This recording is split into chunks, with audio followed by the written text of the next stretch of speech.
नमस्कार दोस्तों, quality of India के इस मॉड्यूल में मैं आर्यन विश्वकर्मा आप लोग का बहुत बहुत स्वागत करता हूं। दोस्तों, इस प्रोग्राम में हम हीट ट्रीटमेंट प्रोसेस और उससे रिलेवेंट कुछ इंपॉर्टेंट जो एप्लीकेशंस हैं, कुछ क्रिटिकल प्रोसेसेस हैं, उसके बारे में जानेंगे। दोस्तों, इंडस्ट्रियल रिवोल्यूशन के बाद में इंडस्ट्री में हम तरह तरह के मटेरियल का इस्तेमाल करते हैं और टिपिकली जो हम जो माइनिंग करके जो ओर वगैरह निकालते हैं, काफ़ी बार उसको हम अलग अलग कॉम्बिनेशन में बना के हम उसको अलॉयज़ में या अलग अलग प्रॉपर्टीज़ को पाने के लिए हम अलग अलग कॉन्फ़िगरेशन में हम इस्तेमाल करते हैं। तो दोस्तों, मटेरियल जो हमको मिलता है नेचर से, उसको एज इट इज़ इस्तेमाल करना काफ़ी बार प्रैक्टिकल नहीं होता है, क्योंकि हमारे मटेरियल के काफ़ी सारे अलग अलग एप्लीकेशंस होते हैं। हम अलग अलग इंडस्ट्रीज़ में अलग अलग पर्पजेज़ के लिए मटेरियल का इस्तेमाल करते हैं। कहीं पर हमें डक्टाइल मटेरियल चाहिए, कहीं पर हमें उसे वायर में ड्रॉ करना है, कहीं हमें उसे प्लेट में या सीट में कन्वर्ट करना है, कहीं पर उसको हमें एप्लीकेशन करना है मोटर में, कहीं पर गियर का एप्लीकेशन करना है, कहीं पर हमें उसका सरफेस जो है हार्डन चाहिए, कहीं पर हमें उसका ओवरऑल जो प्रॉपर्टीज़ है वो हार्डन चाहिए, कहीं पर हमें उसका कोर सॉफ्ट चाहिए। यानी कि अलग अलग प्रॉपर्टीज़ की हमें ज़रूरत पड़ती है। अब ये प्रॉपर्टीज़ को पाने के लिए दोस्तों इंजीनियर लोगों ने काफ़ी दिमाग लगाया है और उन्होंने पाया कि अगर हम लोग मटेरियल को अगर हम लोग हीट का एक्सपोजर देते हैं और अगर हम लोग कूलिंग करने के तरीके को अगर हम लोग थोड़ा सा कंट्रोल करते हैं, अलग अलग मीडिया का इस्तेमाल करते हैं, तो उसके प्रॉपर्टीज़ में हम अपने रिक्वायरमेंट के हिसाब से बदलाव कर सकते हैं।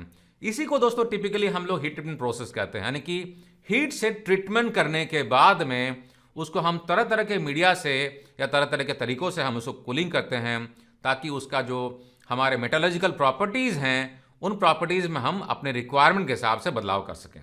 तो दोस्तों, जैसे मैंने बताया आपको, हीट ट्रीटमेंट प्रोसेस यानी कि इसमें हीट से हम ट्रीटमेंट करते हैं और इसके बाद में उसको हीटिंग करने के बाद में हम एक लेवल तक लेके जाते हैं, एक टेम्परेचर में हीट करते हैं और उसके बाद में जो कूलिंग करने का जो तरीका होता है, उससे हमारा डिसाइड होता है कि इस प्रोसेस का नाम क्या है। तो दोस्तों, हम इस प्रोग्राम में हम 4 तरह के हीट ट्रीटमेंट के प्रोसेस के बारे में जानेंगे: एनेलिंग, नॉर्मलाइजिंग, हार्डनिंग और टेम्परिंग।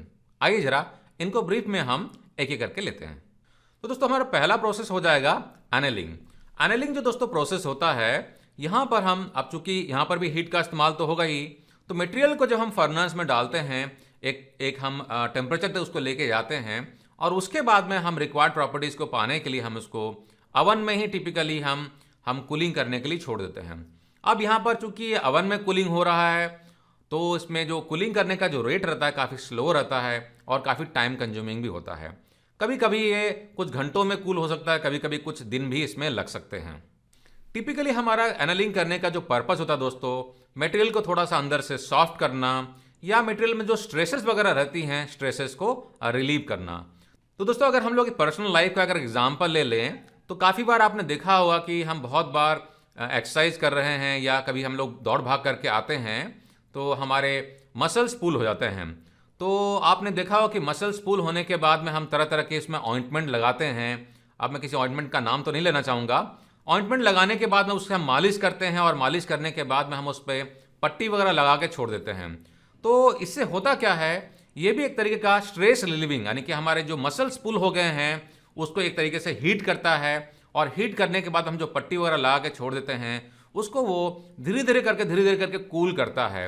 यानी कि एक तरीके से ये एनालिंग प्रोसेस का ही काम कर रहा है, जिससे हमारा जो मसल्स पुल हो गए हैं या जो स्ट्रेसेस अंदर में जो खिंचाव वगैरह आया हुआ है वो उसमें से एलिमिनेट हो जाता है। तो सिमिलर प्रोसेस का हम फॉलो करते हैं हमारे एनालिंग प्रोसेस में, जहाँ पर कि हम मटेरियल को हीट करते हैं और उसके बाद में हम कूलिंग करने के लिए छोड़ देते हैं, जिससे उसमें जो माइक्रोस्ट्रक्चर वगैरह होता है उसमें चेंज होता है और उसमें जो स्ट्रेसेस वगैरह रहती है वो रिलीव होती है, मटेरियल थोड़ा सा अंदर से सॉफ्ट हो जाता है। हमारा दूसरा जो हीट ट्रीटमेंट प्रोसेस है दोस्तों, ये है नॉर्मलाइजिंग। अब जैसा कि नाम बता रहा है नॉर्मलाइजिंग, यानी कि यहाँ पर भी हम हीटिंग करते हैं मटेरियल को, लेकिन हीट करने के बाद में हम मटेरियल को ओवन से निकाल के बाहर में यानी कि हमारा जो एटमॉस्फेरिक टेम्परेचर है, यानी कि हम एयर में उसको कूलिंग करने के लिए छोड़ देते हैं। अब चूंकि दोस्तों हमारे एनालिंग में मटेरियल जो कूल होता है वो ओवन में होता है, इसलिए टाइम थोड़ा ज़्यादा लगता है। अब यहाँ पर नॉर्मलाइजिंग कंडीशन में हम एयर कूलिंग करने के लिए छोड़ रहे हैं, तो एज कंपेयर टू एनलिंग यहाँ पर कूलिंग होने में मटेरियल को थोड़ा सा कम समय लगता है, यानी कि थोड़ा जल्दी कूलिंग हो जाता है नॉर्मलाइजिंग में। नॉर्मलाइजिंग में दोस्तों हम जो टेम्परेचर का इस्तेमाल करते हैं एज कंपेयर टू एनलिंग थोड़ा सा ज़्यादा रहता है, और यहाँ पर टिपिकली हमारा पर्पस होता है मटेरियल में जो स्ट्रेसेस वगैरह रहती हैं, काफ़ी बार हम जैसे कि वेल्डिंग कर रहे हैं या फोर्जिंग कर रहे हैं या कुछ और ऑपरेशंस कर रहे हैं जहाँ पर कि इंटरनल स्ट्रेसेस वगैरह क्रिएट होती है, तो उन स्ट्रेसेस को हटाने के लिए, स्ट्रक्चर को रिफाइन करने के लिए हम नॉर्मलाइजिंग प्रोसेस का इस्तेमाल करते हैं। हमारा जो थर्ड हीट ट्रीटमेंट का प्रोसेस हो गया दोस्तों, इसे हम कहेंगे हार्डनिंग। दोस्तों हार्डनिंग या क्वेंचिंग करना ये हमारे एनलिंग और नॉर्मलाइजिंग से थोड़ा डिफरेंट होता है। एनलिंग में हमने ओवन में कूलिंग करने के लिए छोड़ दिया, नॉर्मलाइजिंग में हमने एयर कूलिंग करने के लिए छोड़ दिया, इसमें कि टाइम थोड़ा ज़्यादा लग रहा है। लेकिन हार्डनिंग में क्या करते हैं दोस्तों, हम हीटिंग करने के बाद में मटेरियल में टिपिकली हार्डनेस को बढ़ाने के लिए हम उसको सडन कूलिंग करते हैं।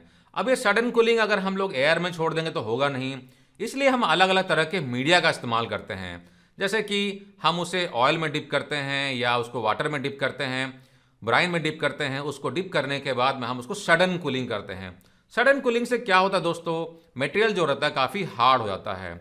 एक मैं क्रूड एग्जांपल ले लूँ दोस्तों, जैसे कि आपने देखा होगा कि बहुत बार हम कि अगर गर्मी के दिनों में जब टेम्परेचर बाहर का बहुत ज़्यादा रहता है, सपोज 50 डिग्री सेंटीग्रेड बाहर में चल रहा है और बाहर में हम अचानक से गर्मी से आते हैं और एसी में एंटर कर जाते हैं, तो ये भी एक तरीके का हमारा हार्डनिंग प्रोसेस कहलाएगा, यानी कि हम अचानक से काफ़ी टेम्परेचर के बाद में अचानक से हम कूल होते हैं। तो काफ़ी बार आपने लोगों को कहते हुए सुना होगा कि अगर कभी ज़्यादा टेम्परेचर से अगर आप आ रहे हो तो थोड़ा सा नॉर्मल हो जाओ, यानी कि नॉर्मलाइजिंग कर लो। नॉर्मलाइजिंग क्या होता है, यानी कि धूप में अगर घूम के आ रहे हैं, थोड़ा सा छाया में बैठ के आप 2-4-5 मिनट बॉडी को थोड़ा सा रिलैक्स कर लीजिए, उसके बाद में फिर आप एसी वगैरह में एंटर कीजिए। यानी कि पहले नॉर्मल हो जाइए, नॉर्मलाइजिंग कर लीजिए, उसके बाद में आप एसी वगैरह में एंटर कीजिए। नहीं तो क्या होगा, आपका हार्डनिंग हो जाएगा और बॉडी जो होता है दोस्तों, सडन चेंज ऑफ टेम्परेचर जो रहता है वो उसको विथस्टैंड नहीं करता है। सेम चीज़ हमारा यहाँ पर भी हीट ट्रीटमेंट में भी अप्लाई करता है। जब मटेरियल को हम अचानक से हीट करने के बाद में उसको हम सडनली अगर कूल करते हैं तो क्या होता है, वो काफ़ी हार्ड हो जाता है। एक और एग्जांपल आपको दूं दोस्तों, अगर आप ठंड के दिनों में आप नहा रहे हो गर्म पानी से और अचानक से कोई आके आपके ऊपर में ठंडा पानी का एक बाल्टी अगर डाल देगा तो क्या होगा, बॉडी जो आपको रहता है यानी कि बहुत ज़्यादा जो गर्म रहता है, अचानक से ठंडा पानी डालने के बाद में आपके मसल जो रहेंगे अकड़ जाएंगे, है ना। तो वो काफ़ी अच्छा नहीं रहता है बॉडी के लिए, तो भी एक तरीके का आपका हार्डनिंग हो जाता है। तो दोस्तों हार्डनिंग के लिए एक इंपॉर्टेंट कैरेक्टरिस्टिक्स है, एक रिक्वायरमेंट है या प्री रिक्विजिट आप कह सकते हैं। इसके लिए आपका जो मटेरियल है उसमें सफिशिएंट अमाउंट ऑफ कार्बन या अलॉय कंटेंट होना चाहिए, क्योंकि आप चूंकि हार्डनेस बढ़ाना चाह रहे हैं मटेरियल का, तो हार्डनेस का डायरेक्ट रिलेशनशिप कार्बन कंटेंट से बनता है। दोस्तों क्वेंचिंग करने के लिए हम तरह तरह क्वेंचिंग मीडिया का इस्तेमाल करते हैं। टिपिकल इंडस्ट्री में जो क्वेंचिंग मीडिया का इस्तेमाल होता है उसमें से ब्राइन है, वाटर है, ऑयल है और लिक्विड नाइट्रोजन का इस्तेमाल करते हैं। ब्राइन जो होता है दोस्तों, इसका सबसे फास्टेस्ट कूलिंग रेट होता है।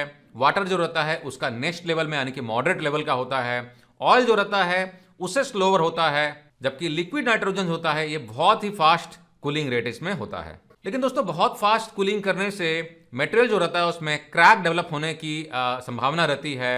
मटेरियल जो होता है ब्रिटल हो जाता है।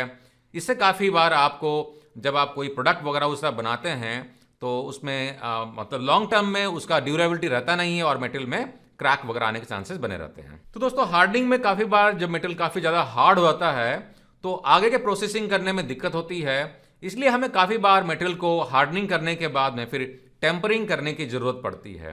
टेम्परिंग में हम क्या करते हैं, जो मटेरियल काफ़ी हार्ड हो चुका होता है जिससे कि हम फर्दर प्रोसेसिंग करने में हमें दिक्कत हो सकती है, उसे हम लोअर टेम्परेचर में हम उसको हीट करते हैं और उसके बाद में कुछ देर के लिए होल्ड करने के बाद में उसको हम कूलिंग करके हम जो डिज़ायर प्रॉपर्टी रहता है हम उसको अचीव करते हैं।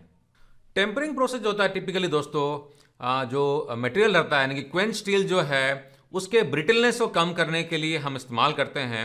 और टेम्परिंग में जो टेम्परेचर का इस्तेमाल होता है इसका डायरेक्टली रिलेशनशिप बनता है मेटल के हार्डनेस के साथ में, यानी कि टेम्परिंग में जितना ज़्यादा टेम्परेचर आप इस्तेमाल करेंगे मेटल उतना कम हार्डन होगा। तो दोस्तों मैं आशा करता हूं कि इस वीडियो से आपको हीट ट्रीटमेंट प्रोसेस और उससे रिलेवेंट 4 जो टिपिकल जो हीट ट्रीटमेंट के प्रोसेस होते हैं, एनालिंग, नॉर्मलाइजिंग, हार्डनिंग और टेम्परिंग, इसके बारे में आपको आइडिया लग गया होगा। वीडियो कैसा लगा दोस्तों, कमेंट बॉक्स में लिख के आप अपना सुझाव जरूर दे सकते हैं। और अगर आप चाहते हैं कि आपसे रिलेवेंट कुछ और वीडियो हम अगर बनाएं तो कमेंट बॉक्स में कमेंट जरूर करें दोस्तों। हमारे चैनल को अगर सब्सक्राइब नहीं किया तो सब्सक्राइब कर लें दोस्तों, और वीडियो का लिंक अपने दोस्तों के साथ में, कलीग के साथ में जरूर शेयर करें, ताकि उनको भी हमारे साथ में जुड़ने का और कुछ सीखने का, अपने नॉलेज को आगे बढ़ाने का मौका मिले। और हाँ दोस्तों, अपने करियर को और नई ऊंचाई में लेके जाने के लिए हमारे ऑनलाइन कम ट्रेनिंग प्रोग्राम का बेनिफिट जरूर उठाएं। आप हमारे ऑनलाइन कोर्सेज को हमारे वेबसाइट www.qualityhubindia.com पर विजिट करके आप एक्सप्लोर कर सकते हैं। गूगल प्ले स्टोर में जाके आप हमारे ऐप को भी डाउनलोड कर सकते हैं फ्री में, और हमारे कोर्सेज को एक्सप्लोर कर सकते हैं। घर बैठे कोर्सेज को पढ़ सकते हैं, टेस्ट दे सकते हैं, सर्टिफाइड हो सकते हैं और अपने कैरियर को आगे बढ़ा सकते हैं। हमारा दूसरा चैनल दोस्तों ज्ञान ज्योति इंडिया को भी एक्सप्लोर जरूर करें, और हमारा क्वालिटी पर इंग्लिश का चैनल क्वालिटी हब इंटरनेशनल को भी एक्सप्लोर करना ना भूलें। तो हमारे साथ बने रहने के लिए बहुत बहुत धन्यवाद दोस्तों। टेक केयर दोस्तों, जय हिंद।